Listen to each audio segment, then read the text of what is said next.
بسم اللہ الرحمن الرحیم۔ ایک موضوع لے کر حاضر ہوا ہوں۔ جیسا کہ ہم جانتے ہیں، اللہ پاک نے جب آدم علیہ السلام کو بنایا اور ان کی بیوی کو جب جنت میں سب آسائشیں ان کو دیں، تو ان میں سے ایک چیز سے ان کو منع فرمایا۔ وہ کیا تھا کہ ایک درخت تھا جس کے پاس جانے سے انہیں روکا، کیونکہ اس کا پھل کھانے سے کچھ افیکٹ تھے جو ان کی ان کے اندر وہ پیدا ہونے تھے، تو اللہ پاک نے ان سے اس کو اسی لیے روک دیا کہ آپ نہیں کرو۔ تو لہٰذا جب انہوں نے وہ کھا لیا شیطان مردود کے کہنے سے، اور جب ان کو کھانے کے بعد وہ افیکٹ حاصل ہوئے، تو انہوں نے فوری اس کے اوپر عمل شروع کر دیا، یعنی کہ اپنے وہ ڈھانپنا شروع کر دیا اپنے آپ کو، اور اللہ وہ جو ان کے سامنے نظر آنا شروع ہو گئے ان کے اعضاء وغیرہ۔ تو اسی طرح اللہ پاک نے پھر نوح علیہ السلام کے بعد باقی انبیاء جو بھیجے اور باقی کتابیں بھیجی، ان کتابوں میں بھی اللہ پاک نے انسانوں کے لیے چند چیزوں کو کھانا حرام فرمایا، کیونکہ ان کے کھانے سے اسی طرح کے وہ افیکٹ ان کو حاصل ہو سکتے ہیں جس کے کھانے کی وجہ سے اللہ پاک نے آدم علیہ السلام کو جنت سے نکال دیا۔ یعنی کہ وہ اس لیے اللہ پاک نے انسانوں کو روک دیا تاکہ وہ افیکٹ تاکہ ان کے اندر وہ پیدا نہ ہو اور تاکہ ان سے وہ بچے رہیں۔ تو اس میں اگر ہم دیکھتے ہیں تمام کتابوں میں جو جانور منع کیے گئے ہیں، وہ مین ایک جانور ہے سور، جس کو قرآن میں 4 دفعہ نام کہہ کر پکار کر منع کیا گیا۔ اس کے علاوہ مردار، خون اور کوئی بھی غیر اللہ کے نام کی چیز۔ تو یہ جو سور کا کھانا ہے، اس میں آج سائنٹسٹ نے تحقیق کی ہوئی ہے، یہ باقاعدہ چیز ہر چیز واضح تر ہے، یوٹیوب میں بھی ہے، اور باقی آپ انٹرنیٹ سے بھی ڈھونڈ سکتے ہیں یا باقی تحقیق بھی کر سکتے ہیں۔ تو اس میں یہ پتہ چلا ہے کہ یہ کھانے سے انسان کے اندر جو مادہ غیرت ہے وہ مر جاتا ہے۔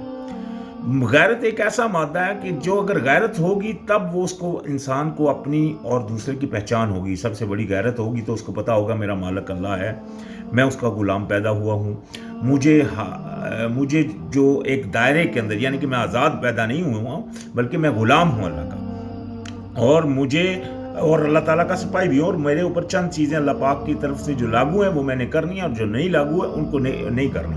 اور اسی طرح جو رشتوں کی تمیزیں ہیں وہ بھی ساری اللہ پاک کی طرف سے ہی، اللہ پاک نے جائز اور ناجائز رشتے میرے لیے بنائے ہیں، وہ میں نے ان کے مطابق چل رہے ہیں۔ تو یہ سب چیزیں تب ہوگی جب انسان کے اندر وہ غیرت ہوگی۔ تو آج یہ سور ہم کو کافی چیزوں میں ایڈ کر کے ہمارے معاشرے میں پھیلا ہوا ہے، دیا جاتا ہے ہم کو۔ وہ کس طرح، جس طرح مثال کے طور پہ ٹافیاں ہوگی، بسکٹ وغیرہ ہو گئے، چپس وغیرہ ہو گئے، چاکلیٹ وغیرہ ہوگی، کافی سارے ایسے پروڈکٹ ہیں جن میں یہ جو اس کے انٹریگنٹ، یعنی کہ جو اس میں جو ایڈ ہوئی چیزیں ہیں، اس میں جو سے شروع ہوتے ہیں، E471، E100 وغیرہ، یہ کافی سارے نمبر ہیں، ان کی تحقیق کیجیے آپ، میں بھی آپ کو پرووائڈ کر سکتا ہوں اگر مجھ سے آپ رابطہ کریں تو خیر یہ ایکوڈ نمبر ہیں جن میں یہ سب کچھ وہ ان کے پر لکھے ہوتے ہیں۔ تو لہٰذا اگر چاہتے ہیں کہ آپ کے اندر وہ غیرت مادہ جاگا رہے اور آپ اپنے رب کی غلامی کے اوپر پورے قائم رہیں، چونکہ اگر غیرت ہوگی تبھی آپ کو قائم ہوگی۔ آج اگر آپ کے اندر غیرت ہوگی تب آپ کو پتہ چلے گا کہ آپ اپنے رب کے مالک ہیں، آپ کے اوپر جو لاگو ہے آپ نے وہ کرنی ہے۔ آپ کے رب کی جو بدتمیزی، آپ کے رب کے ساتھ جو بدتمیزی کر رہا ہے، یا جو آپ کے رب کی توہین کر رہا ہے، یا آپ کے رب کے جس طرح قرآن وغیرہ ان کی بے ادبی کر رہا ہے، تو آپ کے اندر وہ غیرت ہوگی اور آپ اس کو روکیں گے، ٹھیک ہے نا۔ اسی طرح سب سے بڑی غیرت ہوگی تو آپ اپنے اوپر رب کا حکم لاگو کریں گے، کیونکہ سب سے بڑی مین چیز یہ ہے کہ آپ نے خود کے اوپر اللہ کا حکم لاگو کرنا ہے۔ تو یہ سب چیزیں تب ہوگی جب آپ کے اندر غیرت ہوگی، تب آپ کو پہچان ہوگی اپنے رب کے حکم کی، اپنی دوسری چیزوں کی۔ تو یہ سارا کچھ کرنے کے لیے آپ کو لازم ہے کہ آپ ان سب اشیاء سے، جن میں یہ چیز ایڈ کر کے آج کھلائی جا رہی ہے معاشرے میں، تو اس سے بچیں۔ اس کا رزلٹ آپ کے سامنے موجود ہے۔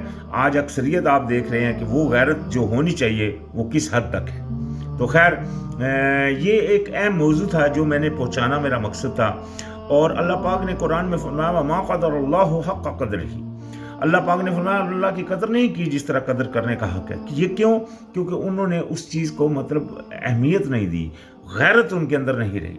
اگر وہ غیرت ہوتی، اگر ایک انسان جو ہے اس کو پتا ہے مجھے سب سے پہلے میرے مالک نے پیدا کیا ہے، وہ اللہ جس نے مجھے پیدا کیا ہے، جو مجھے ہر چیز دے رہا ہے، ہر چیز جسے میں سانس لے سکتا ہوں، اس نے مجھے اتنے اچھی چیزیں دی، آنکھیں، ہاتھ وغیرہ، ہر چیز اللہ پاک نے دی ہے، تو اس کا شکر گزار بننا چاہیے تھا۔ ہر وقت، اور اس کی شکر گزاری کا سب سے بڑا جو پہلو ہے وہ یہ ہے کہ اس کو مانا جائے اور اس کی بات کو مانا جائے. تو یہ عمل اس کے اندر ہونا چاہیے تھا، لیکن یہ عمل تب ہوتا ہے جب اس کے اندر یہ پوری غیرت ہوتی. آج اکثریت جو علماء وغیرہ جو جتنے بھی جو آپ ٹی ویوں یا سوشل میڈیا پہ دیکھتے ہیں، ان میں اکثریت کو آپ دیکھیں انہوں نے قرآن کو چھوڑا ہوا ہے. وہ اپنی تقلید کر رہے ہیں اپنے اس مطلب ان انبیاء، اپنے ان مولویوں کی یا اپنے ان مطلب پیشوا کی. تو انہوں نے تفرقہ کیا ہوا ہے. اللہ پاک نے فرمایا تھا تفرقہ نہیں کرنا، وہ کر رہے ہیں. اسی طرح اللہ پاک نے جو جو حکم ان کو منع فرمایا ہے، اکثریت میں وہ مطلب اس سے ہٹے ہوئے ہیں، اور لوگوں کو بھی ہٹا رہے ہیں، لوگوں کو بھی نہیں دکھا رہے.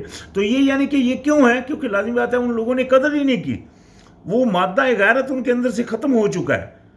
تو لہٰذا یہ میرا مشن تھا پہنچانا آپ کو، اور آپ کوشش کریں ان چیزوں سے بچیں تاکہ اللہ تعالیٰ کی غلامی کا حق ادا کر سکیں، جس طرح کہ اس نے آپ کو اپنا اتنا بڑی نعمت دی کہ انبیاء کو بھیج کر اپنا پیغام آپ تک پہنچا دیا.